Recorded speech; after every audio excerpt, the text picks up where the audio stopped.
श्रीनगर के बेमिना में JVC hospital के ओपीडी बिल्डिंग के कई कमरों में सुबह अचानक से आग लगी। हॉस्पिटल में सभी मरीज सुरक्षित हैं। हॉस्पिटल स्टाफ की मदद से फायर ब्रिगेड और इमरजेंसी सर्विसेज ने आग पर काबू पा लिया। राजस्थान के अजमेर में सालाना उर्स से पहले दरगाह के आसपास चला बुलडोजर। सरकारी जमीन से अवैध कब्जे को हटाया गया है। बुलडोजर एक्शन के दौरान पूरा इलाका छावनी में तब्दील हुआ। दिल्ली के करोल बाग इलाके में चला प्रशासन का बुलडोजर। झंडेवालान मंदिर के पास अवैध निर्माण को हटाया गया है।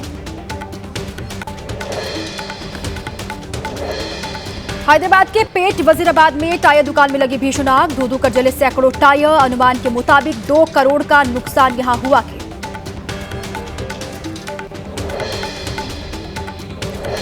यूपी के नोएडा सेक्टर 76 में चलती कार में भीषण आग लग गई। गाड़ी सवार लोगों ने कूदकर अपनी जान बचाई। मौके पर पहुंची फायर ब्रिगेड की टीम ने आग को बुझा लिया। डिटवा तूफान का तमिलनाडु के कई इलाकों में असर दिखाई दिया। नागपत्तनम में भारी बारिश के बाद सड़कों पर जल जमाव हो गया है। लोगों को आने जाने में परेशानी का सामना करना पड़ रहा है। तमिलनाडु के तट की तरफ बढ़ा तूफान डिटवा। चेन्नई में जारी भारी बारिश की वजह से वायु सेवाओं पर असर पड़ा है। तमिलनाडु आने और जाने वाले करीब 54 उड़ानें रद्द करनी पड़ी है। दक्षिण पश्चिम बंगाल की खाड़ी में शक्तिशाली रूप ले सकता है डिटवा तूफान। खतरे को देखते हुए तमिलनाडु के अधिकतर इलाकों में रेड अलर्ट जारी किया गया है। भारतीय तटों पर सतर्कता बढ़ाई गई है। चक्रवाती तूफान को लेकर कई राज्यों में अलर्ट पर एजेंसियां हैं। पुदुचेरी में डिजास्टर रिलीफ टीम तैनात है। तमिलनाडु के स्कूल बंद किए गए हैं। ओडिशा में भी तूफान को देखते हुए तैयारी पूरी है। डिटवा तूफान की वजह से तमिलनाडु के निचले तटीय इलाकों में समुद्री पानी घुसने का खतरा है। दोपहर बाद 70 से 80 किलोमीटर प्रति घंटे की रफ्तार से चल सकती हैं हवाएं। कल तक यही स्थिति बरकरार रहने का अनुमान है। चक्रवाती तूफान डिटवा को लेकर तमिलनाडु में तैयारी पूरी है। मुख्यमंत्री स्टालिन ने की तैयारियों की समीक्षा। मौसम विभाग ने जारी किया आज और कल भारी बारिश का अलर्ट। साइक्लोन डिटवा को लेकर मौसम विभाग ने कहा है कि तमिलनाडु में एंट्री के बाद 30 तारीख की सुबह तक उत्तरी तमिलनाडु और पुदुचेरी तट के पास पहुंचेगा ये तूफान। तेज हवाओं से बड़े नुकसान की आशंका है। श्रीनगर में शीतलहर का कहर दिखाई दे रहा है। तापमान में गिरावट से डल झील के ऊपर कोहरे की परत छा गई। आज का न्यूनतम तापमान -3.1 डिग्री सेल्सियस रिकॉर्ड किया गया है और अधिकतम तापमान 12.1 तक पहुंचने की उम्मीद है। जम्मू कश्मीर के शोपियां में शीतलहर का कहर। 6.7 डिग्री सेल्सियस तक गिरा तापमान। पाइपलाइनें जमी। प्रशासन ने लोगों को सावधानी बरतने की सलाह दी है।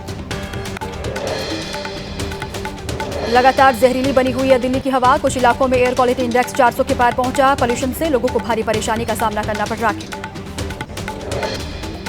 दिल्ली के शादरा में 27 साल के युवक की गोली मारकर हत्या के बाद हमलावर ने 2 राउंड फायरिंग भी की। सीसीटीवी फुटेज के आधार पर सुराग तलाशने में जुटी है दिल्ली पुलिस।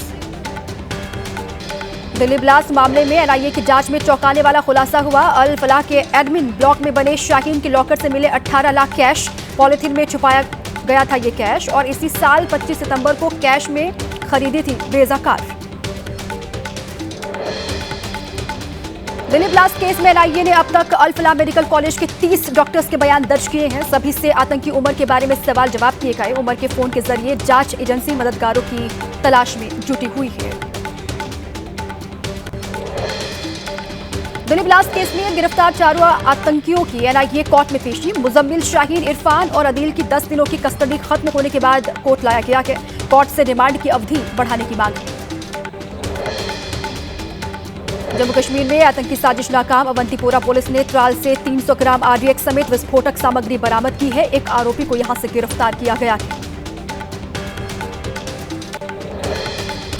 यूपी के बहराइच में वन विभाग के पिंजरे में कैद हुआ युवक। पिंजरे में बंधी बकरी उठाने के दौरान कैद हो गया। जंगली जानवरों के लिए झाड़ियों में लगाया गया था ये पिंजरा। कर्नाटक में नेतृत्व को लेकर जारी विवाद के बीच मुख्यमंत्री सिद्धरामैया और डिप्टी सीएम डीके शिवकुमार का एक साथ नाश्ते करते तस्वीरें सामने आई है। मुख्यमंत्री सिद्धरामैया ने कहा, हमारे बीच कोई मतभेद नहीं है, भविष्य में भी कोई मतभेद नहीं होगा। उत्तर प्रदेश की सियासत में पोस्टर वॉर जारी है। समाजवादी पार्टी ने पोस्टर के जरिए बीजेपी को घेरा। पोस्टर में नोटबंदी, काला किसान कानून, कोविड और एसआईआर का जिक्र है। बिहार के खगड़िया में बदमाशों ने बीजेपी नेता दिलीप कुमार को गोली मारी। गंभीर हालत में बेगूसराय रेफर किया गया है। आरोपियों की तलाश में जुटी है पुलिस। छत्तीसगढ़ के जगदलपुर में झीरम घाटी हमले के मास्टरमाइंड चेतू समेत 10 नक्सलियों ने किया सरेंडर। चेतू पर 25 लाख रुपए का इनाम था। पुलिस ने सरेंडर करने वाले नक्सलियों को प्रोत्साहन राशि भी दी। बहराइच में आदमखोर भेड़िए का फिर से हमला हुआ है। 6 साल के बच्चे को घसीटकर गन्ने के खेत में ले गया था भेड़िया। ग्रामीणों के खदेड़ने तक काट चुका था बच्चे के दोनों हाथ। बच्चे की हालत गंभीर बताई जा रही है।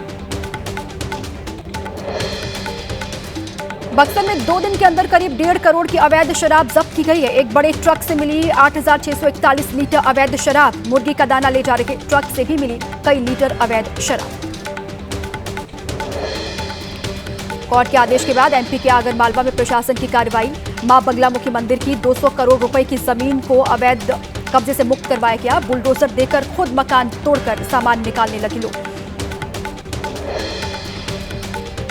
यूपी के मुरादाबाद में अज्ञात गाड़ी ने एक शख्स को जोरदार टक्कर मारी। मौके पर ही उसकी मौत हो गई। परिजनों का रो रो कर बुरा हाल है। मामले की जांच पड़ताल कर रही है पुलिस।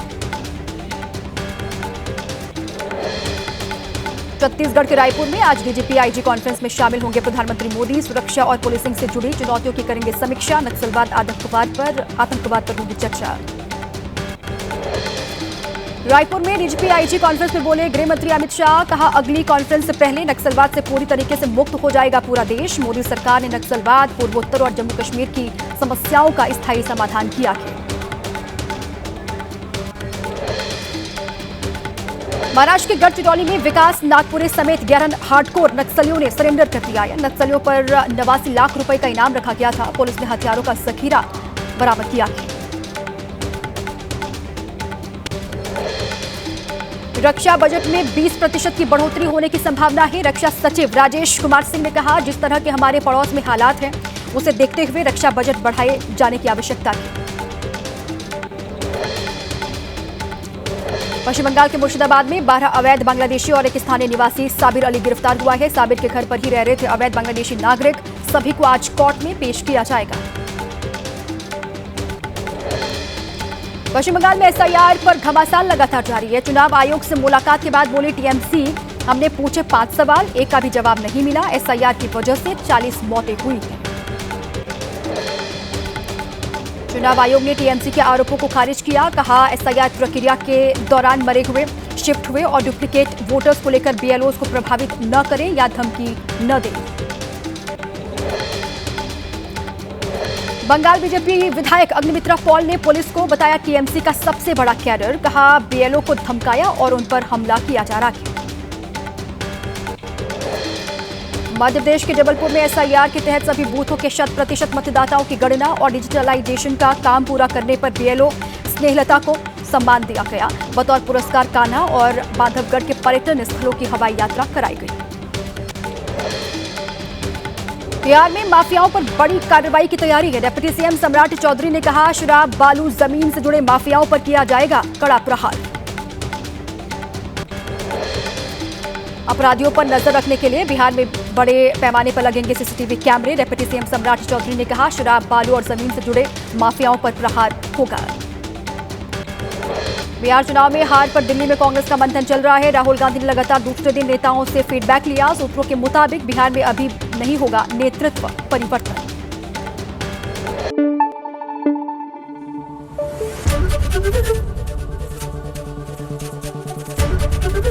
एबीपी न्यूज आपको रखे आगे।